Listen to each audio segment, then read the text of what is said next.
Good evening. This is Bill again. Wanted to touch bases on my day-to-day, what I'm doing. I just finished the day. I drove up I-5, had a great day. I'm now in the Northwest again, and I'll talk about that later. But I want to touch on a couple of things for you truck drivers out there and maybe people at home, kind of get a feel for what we're going through and how I deal with it. Remember when I said that truck drivers live 12 years shorter on average than the average person? A big part of that's nutrition, a big part of that's exercise, a big part of that's taking care of yourself. Please take care of yourself. The first thing I want to touch on is, for example, I was able to stop at one of our terminals here and do a load of laundry, take a shower, and it got me thinking. Yeah, my watch just went off. It got me thinking about hygiene, nutrition, and again, exercise. Hygiene, truckers, man. I don't care if you're a banker or whatever, you run into people that stink, man. Let's face it, it's true. So don't stink. If you're out on the road, you may not be able to shower every single day, but you have the opportunity to. And if you feel like you're getting grimy, man, take a moment and then take care of yourself. You're representing the name on the front of your shirt, your company, when you talk to customers, and you're definitely representing the name on the back, you. And take some pride in that. Most people do. So, but I just want to let people know that we have that ability, and it's readily available. My favorite, Loves and Pilot, seem to be the cleanest. Again, fresh linen, just like our terminals. They got full-time staff that clean the bathroom after every use. They're private showers, private facilities, clean linen. Take care of yourself. Second on that, take care of yourself. Nutrition.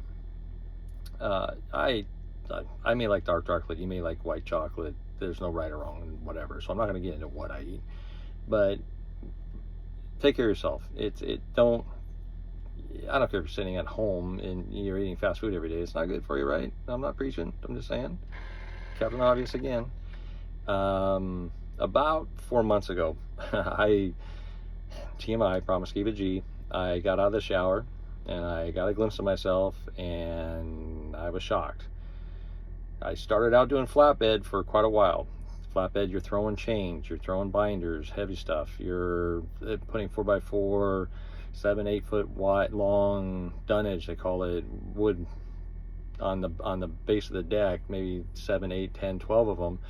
Lifting those, and then you're tarping, 100-pound tarps. You're rolling that out. You're strapping, it's a lot of work. And you're repeating that when you're done. So there's a lot of activity.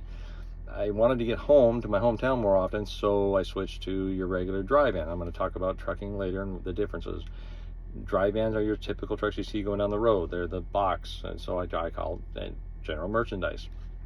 Food from everything, food to everything.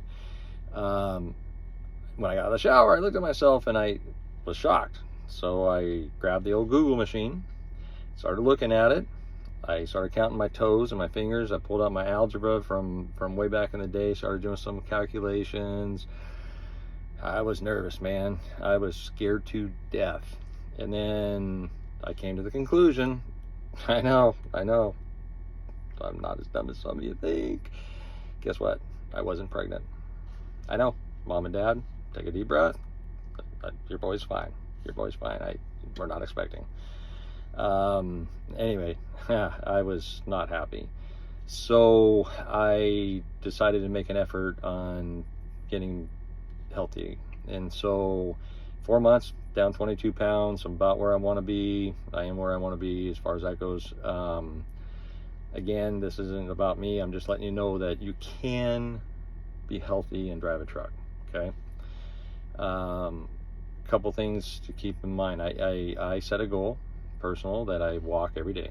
I get out of the truck. If I'm at the customer, I don't sit in my truck and just wait for them to load me. I get out and I'll walk. If it's safe and they'll let me, I'll walk in the parking lot, just kind of speed walk for a while, And I got a certain amount of time that I have a goal set. I've got, use your phone, but it's got apps on there, counts your calories. You can maintain that and stay in shape. And actually, I'm feeling pretty good health-wise. I haven't felt this good in quite a while, so it's possible. So get out and walk, do some exercise. You'll be amazed, right? Resistant bands, kettlebells. I mean, there's all kinds of things you can do. If you're interested, hit me up. I'm not an expert on, on fitness, but you know, 22 pounds, 4 months, and 4 belt sizes down. I'm not eating 2 slices of cheesecake and going to bed every night. So, but I will say this about food. I'm a foodie. My friends know that. Emery, you know that. My parents know that. My parents don't go anywhere. They go to Hawaii. They don't talk about the beach. They don't talk about the whales. Billy, man, you got to know. We went to the steakhouse and we thought of you. I mean, that's how I was raised. We enjoy it, right? I don't eat to live. I live to eat. So at the end of the day, I look forward to every meal, but at the end of the day, I look forward to cooking. So I've got everything you've got in your house. I've got I'm going to talk about this later, but your air fryers, microwave, oven, pots, pans, burners, barbecues, crock pot. I mean, if you can make it at home, I make it out of my truck. So you don't need to eat fast food every day. So sounds like I'm preaching on this. I'm not. It's do you, be happy, whatever that looks like. But take care of yourself, man. It's don't get those extra 12 years out of this program. It's a good thing. All right, TMI. I hope you fast forwarded this video if you didn't like it, because again, it's personal opinion on a lot of this. But have a good day.